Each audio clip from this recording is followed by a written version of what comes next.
Σήμερα στη χοροδία μας μάθανε ένα υπέροχο τραγουδάκι. Λέει City of Stars, are you shining just for me?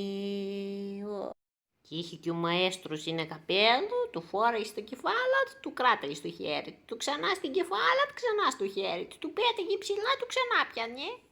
Ξαφνικά κάνει ένα έτσι, τσάπ, μου το πετάει, του λέω, καλέ μαέστρο μου, τι κάνεις, μου λέει, το πετάω και το πιάνεις.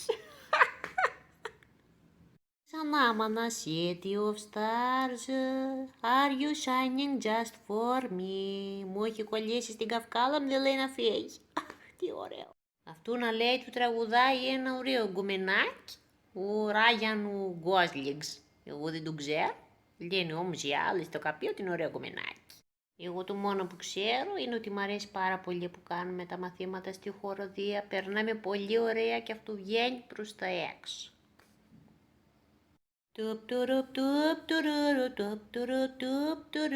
City of stars, are you shining just for me? Την επόμενη εβδομάδα, λέει, στη χοροδία θα τραγουδήσουμε Τέρι Χρυσό. Αυτό μάλιστα. Γιατί του Ράιν του Γκόσλινγκς, ούτε η μάνα δεν του ξέρει.